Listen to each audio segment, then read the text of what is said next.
গল্পকথার আসরে আপনাদের সকলকেই স্বাগত।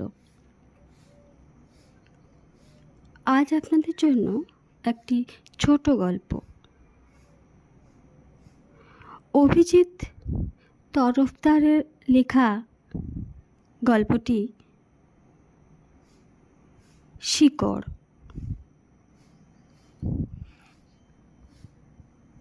খাচ্ছিল রাতুল। উন্নতি গিয়ে দাঁড়াতে পাশে সরে জায়গা করে দিল। উন্নতি বসতে বসতে জিজ্ঞেস করলো, কত দূর এগোলো তোদের? প্রচুর বাকি।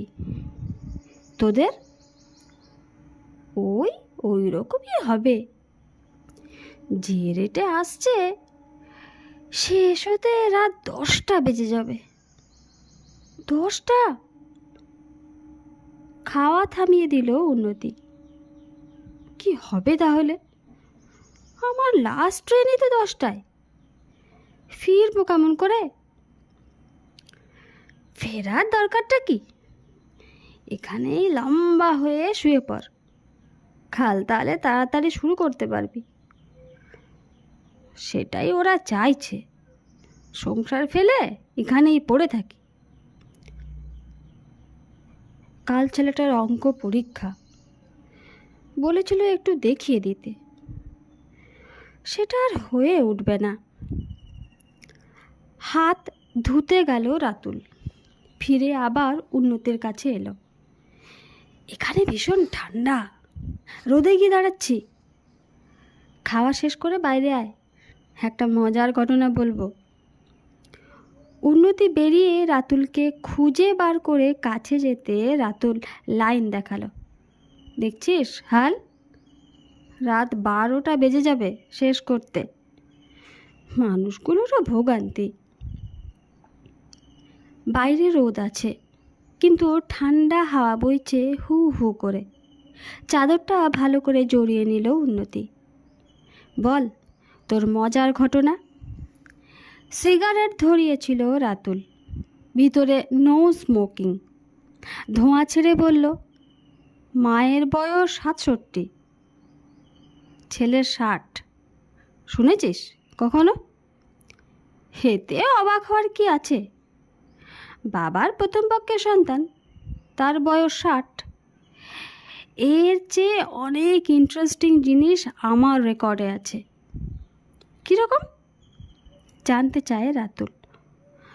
8 বছর বয়সে বাবা হয়েছে একজন, তাও যমজ সন্তানের। High fertility rate. অপেক্ষা কর, দেখবি 5-6 বছরের সন্তান জন্ম দিচ্ছে বাবা মায়েরা। আচ্ছা, উন্নতি জিজ্ঞেস করলো, যাদের দেখিয়ে ফর্ম দেওয়ার কথা, ফর্ম ফিল আপ করার সময় তারা কি ঘুমোচ্ছিল? দোষ তো তাদেরও। ফিরছিল ওরা। হাঁটতে হাঁটতে রাতুল গলা নামালো। একটা দারুণ কেস এসেছিল আজ আমার। লোকটার নাম হলধর মান্না। সে যা করেছে। কি করেছে? তাড়াতাড়িতে হবে না, পরে মনে করে গিয়ে বলবো। ওরা পৌঁছে গিয়েছিল। ভিতরে ঢুকে পড়ল দুজনে। বেঞ্চিতে পা দোলাচ্ছিল অজয়। পাশে এসে বসল সুজিত। পিছনের চায়ের দোকানের ঝাঁপ বন্ধ। সেদিকে আঙ্গুল দেখালো। কি রে, এখনো দোকান খোলেনি? মদনের হলোটা কি? আজ খুলবে না বলল অজয়। কেন, কিছু হয়েছে? শরীর খারাপ? জানতে চায় সুজিত। বালাই 60, শরীর খারাপ হতে যাবে কেন? ওদিকে ব্যবসা বেশি, তাই ওখানে গিয়ে দোকান লাগিয়েছে। সুজিত একবার পিছন দিকে তাকিয়ে আবার অজয়ের দিকে ফিরল। চোখে জিজ্ঞাসা। অজয় প্রাঞ্চল করল। সারাদিনে ভারি বা চা বিকোই মদনের? কটাই বা বিস্কুট? ওদিকে থই থই করছে মানুষ। না হোক 200 ভার চা বিক্রি হচ্ছে মদনার। বিস্কুটের প্যাকেট খুলতে না খুলতেই হাওয়া। এখন কি হবে তাহলে? এরকমই চলবে? চায়ের পাট বন্ধ? বন্ধ কেন হবে? চা পেতে হলে ওখানে যেতে হবে। দোকানে এদিকে আপাতত খুলবে না। সুজিত মুখ বেজার করে বসে রইল। পায়ের নখ দিয়ে মাটি খুঁড়ল, তারপর লম্বা নিঃশ্বাস ফেলে বলল, এই সুযোগে যে যা পারল করে নিল।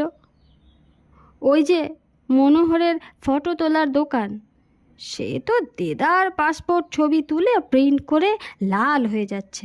তার উপর আবার জেরক্স আর প্রিন্টার মেশিন বসিয়েছে গেল হপ্তায়। সব ডকুমেন্ট কপি করতে লাইন দিচ্ছে ওর দোকানে। শুনছি রেটও বাড়িয়ে দিয়েছে। অজয় সুজিতকে বলল, কপাল রে ভাই, যার যখন সুযোগ আসে। তবে এক একজনের যা ঘটনা শুনলে হাসতে হাসতে মরে যাবি। বল বল শুনি। গুছিয়ে বসলো সুজিত। হলধরকে চিনিস তো? হলধর মান্না। বাপের নাম জলধর মান্না। হলধর ভ্যান রিক্সা চালায়। চিনব না? ওই তো জেলেপাড়া পেরিয়ে রাস্তাটা যেখানে ডান দিকে বেঁকেছে, সেই মোড়ের মাথায় বাড়ি। উঠোনে একটা নিম গাছ আছে, ঠিক কিনা? একদম। বলে অজয় বলল, তা জলধরকে তো ছোট থেকে দেখে আসছি, খাটিয়ায় শুয়ে থাকে। নড়তে চড়তে পারতো না। নামানো খাওয়ানো সব হলধরের মাই ভরসা।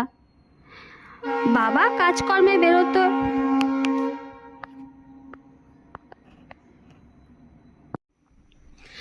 না বলে হলধরের মাই 5 বাড়ি কাজ করে সংসার টেনে গেছে। শেষ দিকে অবশ্য হাসপাতালে আয়ার কাজ পেয়েছিল। ধৈর্য হারায় সুজিত। অত ফিরিস্তি দিতে হবে না রে। হলধর কি করেছে তাই বল। ফর্মে বাপের নামের জায়গায় জলধর মান্না লিখেছে সুরপতি আদক। সুরপতি কাকা ওদের পাশের বাড়িতেই থাকতো না? সুরপতি কাকা একা থাকতো। গত বৈশাখে ছেলে এসে নিয়ে গেল। হ্যাঁ, সেই হলধর তো ক্লাস 8 অবধি পড়েছিল। লেখাপড়া একদম জানে না তাও তো নয়। সে পর্যন্ত বাপের নামটা ঠিক করে লিখে উঠতে পারল না। ভাবা যায়? সুজিত উঠল। এটাই হচ্ছে মোদ্দা কথা। শুনানি টুনানি যাই হোক, পাবলিকের বাপের নাম ভুলিয়ে ছেড়েছে কমিশন, ঠিক কি না? শীতের দুপুরেও মাথার মাঝখানটা দাও দাও করে জ্বলছিল হলধরের। ওরা ভেবেছে কি সে মুখ্য সূক্ষ্ম মানুষ বলে যা নয় তাই বলবে? ছায়ায় বসে একটু জিরোলো। পুকুর ধারে গিয়ে আঁচলা করে জল তুলে মাথায় থাবড়ালো। গামছায় বেঁধে মুড়ি এনেছিল, তাই চিবোলো খানিক। তারপর বাড়ির দিকে রওনা হলো। বাঁচোয়া যে আজ ঘরে পূর্ণিমা নেই, থাকলে ঝড়টা ওর উপর দিয়ে যেত।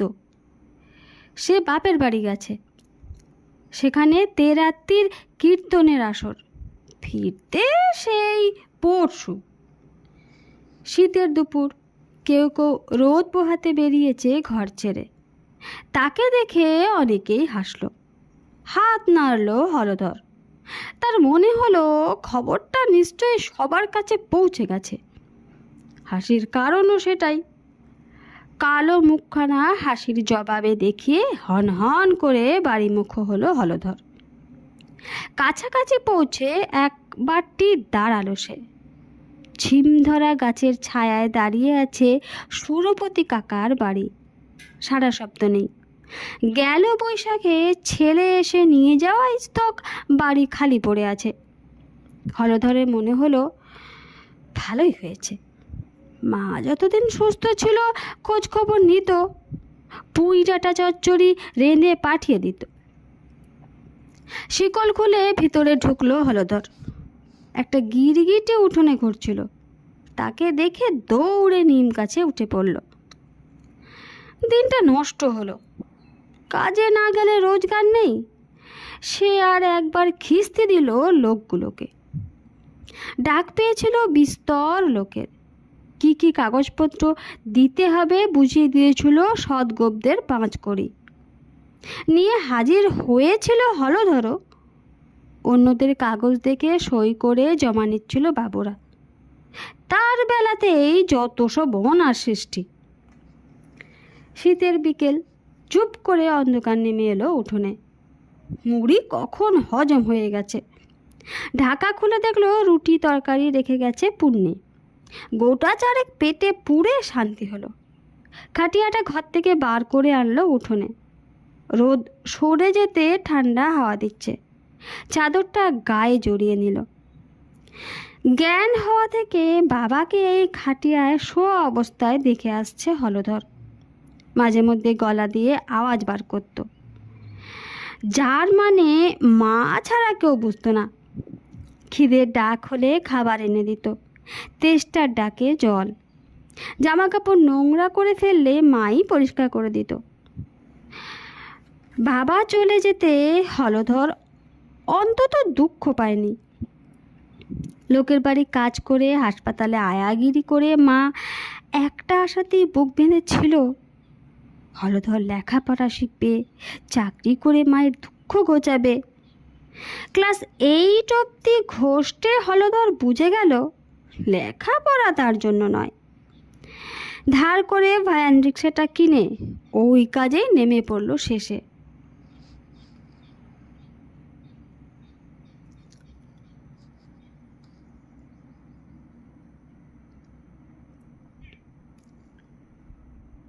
খাটিয়াটায় বাবা প্রথমে শুতো, পরে মা। কিন্তু হলধর খাটিয়া শুলে শুধু মায়ের গায়েরই গন্ধ পায়, শুনতে পায় মায়ের গলার আওয়াজ। সেই ঝড় বৃষ্টি রাতটার মতো। কিছুদিন থেকে মা যেন শুকিয়ে যাচ্ছিল, হাঁপায়, খেতে বসলে ওয়াক তোলে। সুরপতি কাকাই বলল, ভালো ঠেকছে না রে, একবার শহরে ডাক্তার দেখিয়ে নিয়ে আয়। বড় হাসপাতালে পরীক্ষা নিরীক্ষা সব চুকে গেলে ডাক্তারবাবুর ঘরে ডাক পড়ল। মুখ গম্ভীর করে ডাক্তারবাবু বললেন,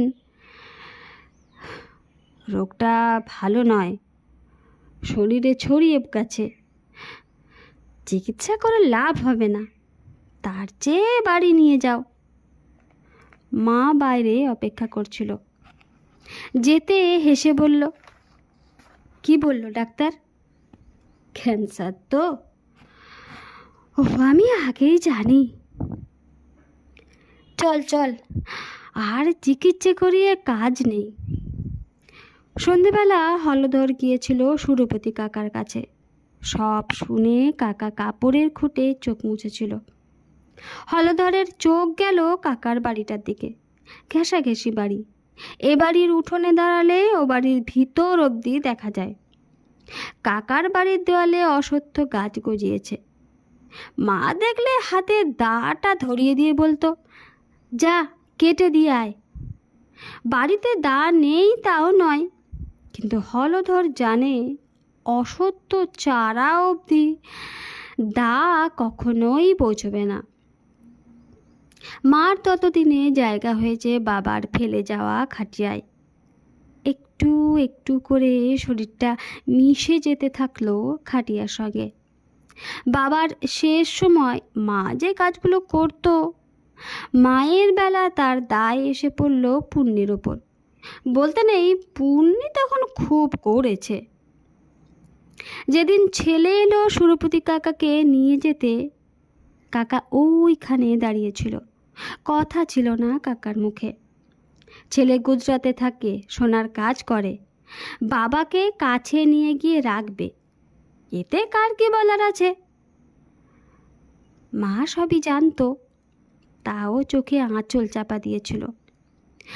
কাকা কিছুক্ষণ দাঁড়িয়ে থেকে মাথা নিচু করে চলে গিয়েছিল।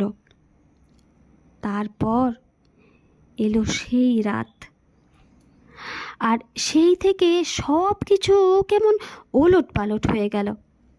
সেদিন বিকেল থেকে অঝোরে বৃষ্টি। পূর্ণি গিয়েছিল বাপের বাড়ি। ঝড় বৃষ্টিতে ফিরতে পারেনি। রাস্তাঘাট ফাঁকা, প্যাসেঞ্জার নেই। হলধর ভ্যান রিক্সা গলিতে ঢুকিয়ে তাড়াতাড়ি ফিরে এসেছিল।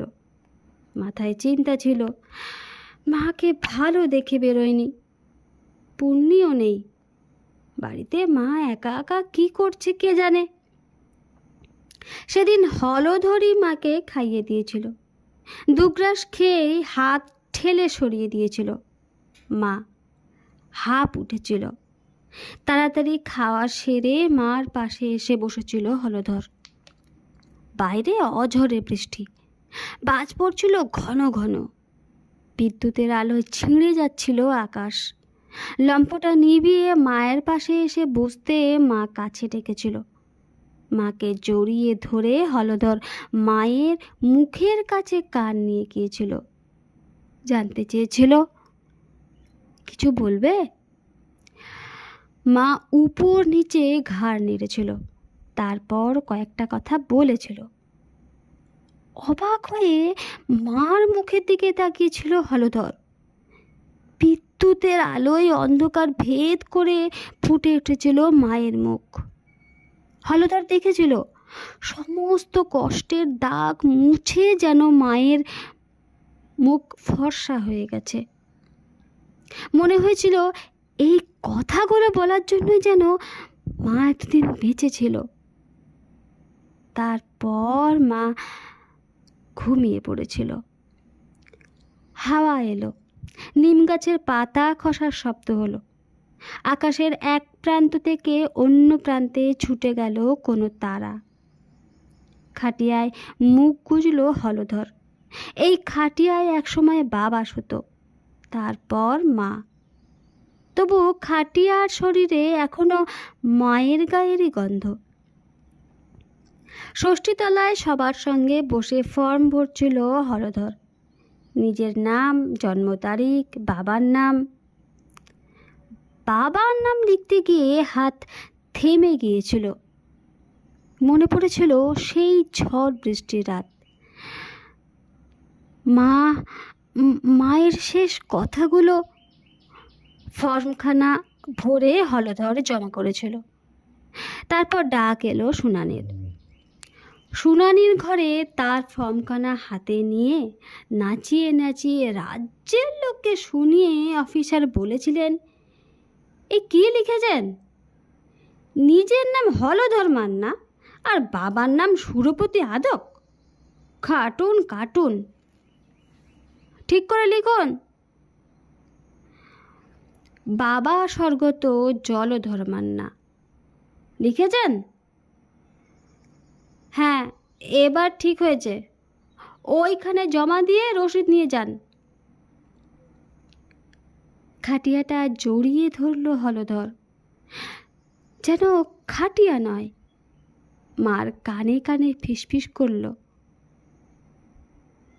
চেষ্টা করেছিলাম মা, পারলাম না, ওরা মানল না।